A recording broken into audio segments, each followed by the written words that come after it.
Hey now! What is up, everybody? My name is Mike Brown, aka Review King MB, and Smallville Rewind is back. And boy, oh boy, was this a return to form because I watched episode 1 of season 2 entitled Vortex, and I should have known, given the cliffhanger of the season 1 finale, that we were going to start with a bang, but I kind of forgot just how much of a bang, how big this bang was. So at the beginning, let's just start with Clark saving Lana in their tornado. So Lana's truck just starts to get raised up, and you could tell that either it's because it's the premiere episode of the season, and so maybe the first episodes they beef up the budget in general, or because of the success of season 1, that season 2 in general now has a bigger budget because we get to see Clark, the shot of him seemingly flying. I mean, was he flying? Maybe that's a debate that we can have. But he's seemingly holding on to the truck while it's stuck in the middle of the tornado. And I think the effects look great. I think they hold up. For a show that, what was this? 2002, maybe? Going into 2003? This has no reason to still look as good as it does. And I forgot that there is a blatant shot of Lana in her eye looking up and seeing Clark above her. I was watching this and saying, holy shit, she fucking saw him. Like, there's no ambiguity, there's no question, there's no doubt. She fucking saw him. She puts her head back down, though, and he covers her and to protect her. And you see the truck just be ripped to shreds, disintegrated while they're flying in the air. And I loved all of this. Then you cut to a shot of Lana knocked out or passed out on the ground. Clark pretending like he's just finding her. Oh, hey, Lana! But she's knocked out, and he looks out, and you see the carnage, the destruction, the debris, just the various objects, or maybe it's pieces of homes or pieces of cars. It's a mess. It's trash, this entire area. And that was wild. That was insane. Cut to the scene of Lex and Lionel, where Lionel's on the ground and he's reaching out and yelling for Lex to save him. And I can't get over just how long of a beat Lex took and waited before he finally said, fuck, I have to save him. But he was clearly standing there contemplating, like, things would be a lot easier if I just let this motherfucker die. My life would be a lot easier if I let this motherfucker die. But he pulls Lionel out of the wreckage, and the thing that was hanging falls. So it clearly was going to decapitate him if Lex did not save him. And then Lionel gets thrown into something, so he gets seriously hurt. You see him in the hospital, critically injured, and the doctors are telling him that Lionel's going to have surgery. It's this whole big deal going on. And then we see Jonathan running after the reporter, and I loved this as well. Just them in the chaos of the storm, and Jonathan not caring, like just saying, I need to make sure this guy doesn't get away with that tape, that footage of Clark using his powers. Like, Jonathan didn't care about his own well-being. He didn't care about his own interests. He only cared about protecting Clark, and that's what I loved about Jonathan. And really, honestly, John Schneider, this entire episode was great. The entire episode you have, because in this chaos, this like trailer comes out from the tornado and like falls on top of them. They somehow land in this like underground area with the trailer blocking them in. So they're trapped underground, right? And the entire episode, it's Jonathan and this reporter guy, Nixon. And they're going back and forth, and Nixon's being a complete fucking asshole. In fact, there was a moment where Jonathan had the chance to kill him. He was pinned. Nixon was. He was pinned under this like statue thing, and Jonathan picked up a pipe and started walking towards him, and the reporter was like, "No, no, please, God, no, don't kill me." It was it was hilarious, and Jonathan he used it to launch the statue out from on top of him to get him free. I liked when Jonathan was like, "Yeah, you would think I would kill you, because that's the kind of person you are." And the entire episode, they go back and forth, and Jonathan even has moments of opening up to this guy, just as far as how much Clark means to him and Martha, how much Clark did for them being able to finally have a child and raise a child, and why it's so important for them to protect him. And Nixon, as much of a piece of shit as he is, and he is, as much of an ungrateful asshole that he is, and he is, the one time when he said something along the lines of Clark shouldn't just be confined on this farm doing chores, he belongs to the world. And I know he meant it in a much different way, but in the thought of what Clark will end up becoming, that he will someday, one day become Superman, there is a part of that statement that is true and is correct. But I think what gets lost in all of this is that Clark is still a fucking teenager. He's a child. He's not at that point where he could or should be a Superman-like figure. I'm not even sure Nixon means that. Nixon probably means, oh, he should be in a lab. He should be whatever with experiments in the government. And it's like, no, fuck that. And there's a couple times where, Jonathan is able to convince Nixon to give him the tape, the footage, and Jonathan shreds it and destroys it so that he can tell him maybe there's a chance for them to get away. But before we get too much further in that, I want to continue talking about Lionel. So Lionel, before the surgery, Lionel mentions to Lex that he saw the look in Lex's eyes. Before everything went down, he saw how much Lex was contemplating, was thinking about letting him die. And I found that interesting because, like, what does Lionel think about that? Does Lionel look at it as a good thing that Lex was maybe potentially willing to let his father die so that he can take over, or whatever Lionel would think that Lex would be doing this for? Or Lex later on has a conversation with Clark, and I like that Lex opened up to Clark in this way. Lex tells Clark about this whole situation and about how he did hesitate to save his father. And Lex even says, will his father look at Lex saving Lionel as a weakness, as a sign of weakness, as a sign to say that, see, he's no son of mine. He's not willing to do what's necessary. And that's fucked up. That's the level of warpedness that Lex has been raised upon, right? That's the type of non-love Lionel has given Lex, that Lex would even think that that's the way Lionel would think. And he's probably not wrong. When Lex tells Clark all of this, I did like that Lex offered to help Clark look for Jonathan. I said to myself, that's great. What a great friend Lex is, right? And they go into the woods and they're looking around, and Lex sees Nixon's car strung up in the trees. And that's when Lex goes, oh shit, he's with Jonathan somewhere. And Lex says to Clark, we should split up and cover more ground. Whenever somebody says that, I'm like, either you're being dumb in a horror movie situation, or you got something to hide. And so they split up, and Lex immediately starts to call Nixon.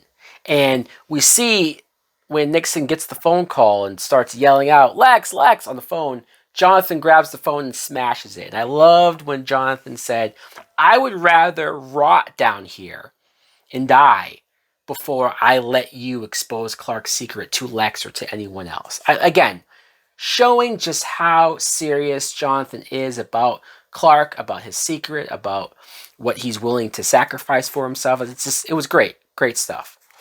And then Lex is on the phone yelling Nixon's name. Clark starts to come in, And Lex sees Clark and goes, "Oh, hey, Clark, I was just calling the fire department, to ask for help." And Clark looks at Lex and says, "You lying motherfucker."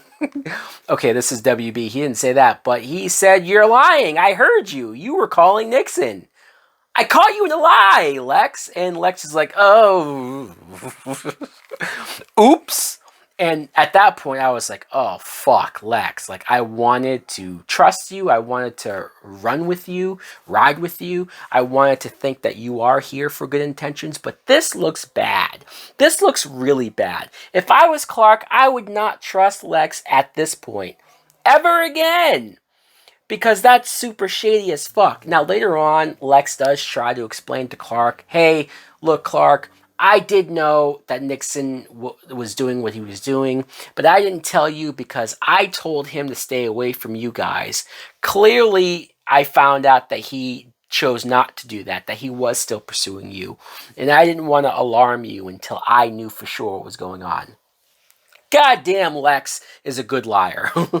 Or maybe that's true. Maybe there is some semblance of truth to that. It's hard to tell, though. The show does a great job of giving you enough to be like, well, that could be true. Or was Lex actually curious on what maybe the reporter had on Clark or had on the Kents, because that was the last conversation they had? And so there's doubt there, and there's reasonable doubt for sure. We get a scene of Lana going up to Clark because Clark brought Lana to the hospital. She was mildly concussed, but she was okay. And she leaves the hospital. She's talking to Chloe, talking about how crazy it is that, like, she's not more injured than she is. The nurses told her that Clark brought her in. And there's an awkward moment when Lana asks Chloe where Clark went, and Chloe's like, "Oh, I actually haven't seen him since he bailed on the dance." And Lana goes, "Oops." Because that shows that, oh, that means Clark left you at the dance to go and save me. Yikes. And Lana finally catches up with Clark. Now, because they're looking for Jonathan, Clark's father, obviously Lana doesn't want to press the issue too hard, but she does bring up to Clark, "Man, like, how did you find me?" Or, like, "What exactly happened when you found me?"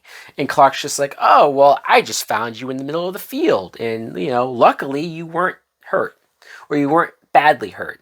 And she's like, "Is that really what happened, Clark?" And he's like, "Yes." By the way, Clark Kent, the worst liar ever. See, the thing with Lex is that he's good, maybe, at lying to where you don't know if he's lying or not. Where Clark, obviously, Clark doesn't like to lie, doesn't want to be lying, especially to Lana. So I can appreciate that, but man, he's got to get better at lying if he's going to keep this secret from her. But I gotta be honest, I don't remember feeling this way the first time I watched the show.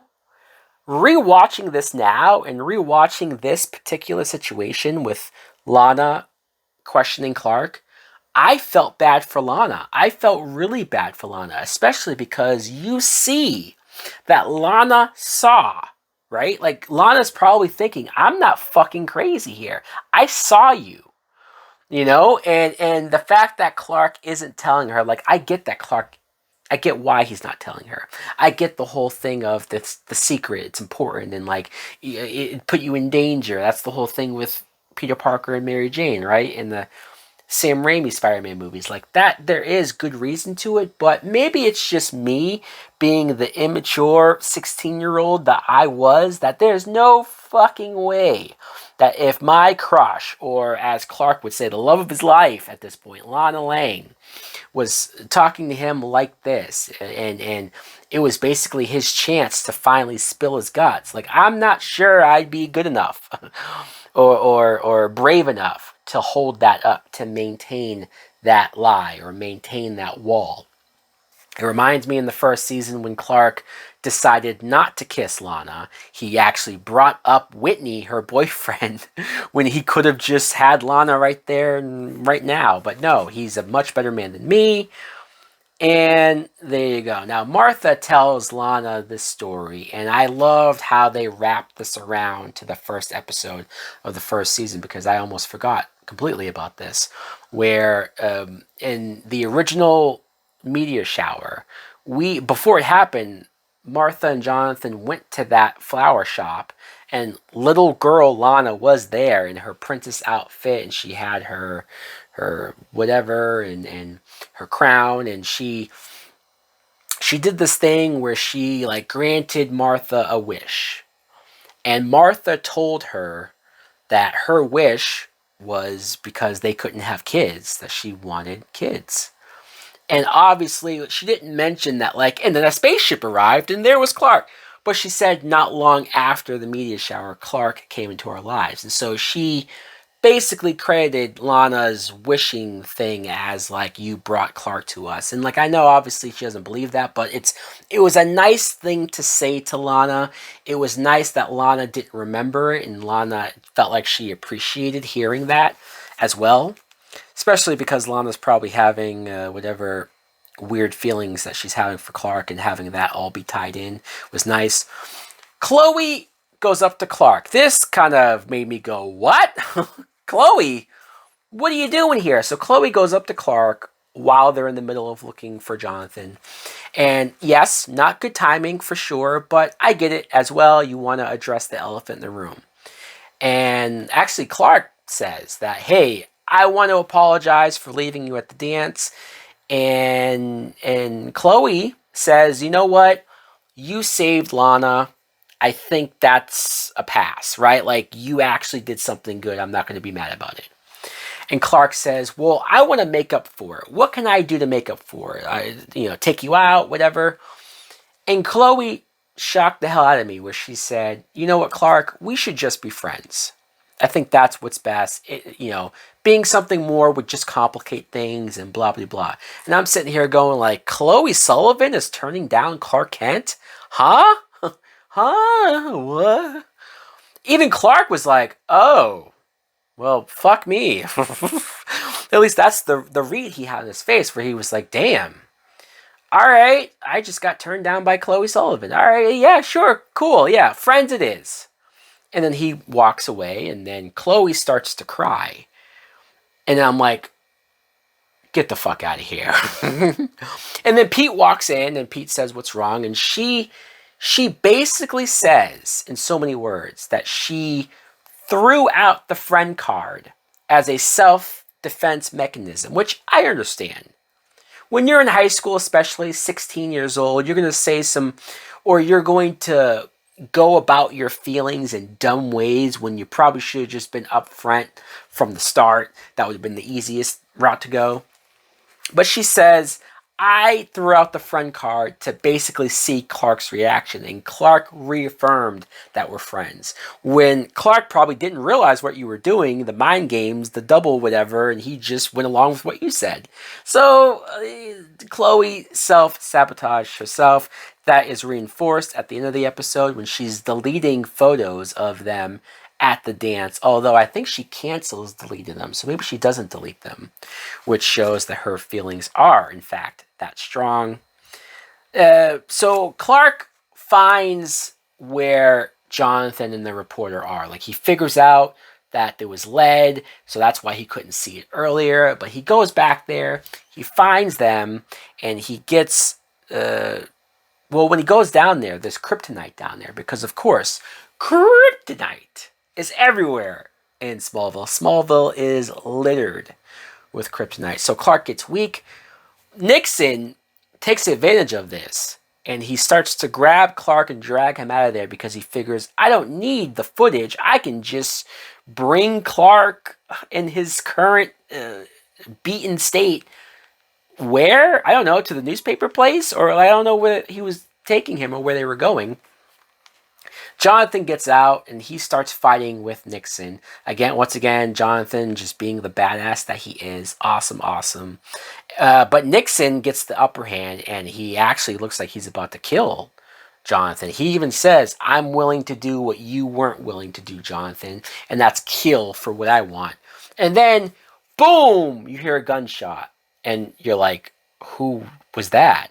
Nixon falls down and reveals Lex Luthor shot Nixon with the gun, which surprised me. I did not remember that. I mean, I figured something must happen to Nixon because he clearly wasn't going to stay quiet, and I know that he just wasn't going to escape with that knowledge, but I didn't remember what happened to him. So the reveal that Lex shot him was very surprising, a very good reveal. I love that Lex, once again, is seemingly trying to prove himself, right? He's always trying to say, especially to Jonathan and now to Clark, that, like, I am trying to show you I'm not my father. I'm trying to show you that I am a better person than not. And there's a great moment when Clark and Jonathan are talking, and Jonathan is saying, you know, Nixon told me that Lex was paying him for information about us, blah, blah, blah. One of them is lying. And I like that Clark said, you know, Dad, Nixon was the one that was trying to kill you, and the other guy saved your life. So let's give Lex the benefit of the doubt. And I like that. I like Jonathan's face reaction to that. And when Lex comes back up to him, I like that Jonathan said, I want to thank you for saving my life. And that's kind of where he's leaving it. You know, he's not going to give him shit right now. He's not going to. Lex said, here's to a fresh, clean slate. And now I don't know if that upholds, at least not for too long. But I did like where all of that was now left. So we get back to Lionel. Lex decides for the doctors to have the surgery. Even though it's a risk, he says go ahead and do it. And after the surgery, Lionel has this whole conversation with Lex, only to reveal that the surgery failed and he's now blind. I remember that there is a point where Lionel goes blind, but I forgot that this is where it happens, that we are now in that point. And the way Lionel revealed his blindness was really screwed up. He did it in such a way to blame Lex specifically, to say, Lex, this is your fault. If you had just let me die, that would have been better. And like Lex has a reaction of like real shock and real like, he didn't know what to make of this. So that was pretty wild. That was pretty insane. And we also get a really cool scene of Clark telling Jonathan that he felt like he was flying when he saved Lana in the truck. I love that as well. I love Jonathan's reaction of like, oh shit, he can fly. And we get yet another scene of Lana arriving to the barn. I love all these characters that just go to his barn unannounced. But Lana especially, it's like, man, if you had this girl going to your barn almost every day after school, like, come on, you're already there. And she once again says that, like, look, Clark, you can tell me anything. Like, anything, you know? What really happened? And Clark's just like, I told you what happened, Lana, blah, blah, blah. Horrible liar. And Lana just had this disappointed look on her face. She knows he's lying. She knows he's full of it. And she just, and I think a part of her knows what happened because she saw it, but it's like, she needs to hear it from him. She needs him to admit that he saved her. She even said that, like, all of the time, I've thought about all of the times that you've saved me, that you've always been there. And, like, it means something to her. And I felt bad. I did. I felt bad. I know everybody hates Lana. I guess I'm not supposed to like Lana. But in this episode, I felt bad for her. I felt like Clark should have told her. There's even a moment where she walks down and she hesitates. She like waits there by the steps of his barn, almost to say like maybe she's waiting for him to go down and chase after her and tell her. Or maybe she just wanted to hear what he would say or do after she left. But whatever it was, that brief moment of her waiting just got to me even more. And the final shot of the episode is we see the ship, because the ship left the cellar and it's out there in the middle of the field. Because why not? So I love this episode. I really just loved everything about it. I thought it was great. I thought the twists and turns and the character progression and the action at the beginning was very, very strong. I'm so glad to be rewatching this show, especially with episodes like this. Let me know in the comments below, what did you think of not only episode 1, but season 2 of Smallville. We're in it. Thanks for watching. Like, comment, subscribe. Later.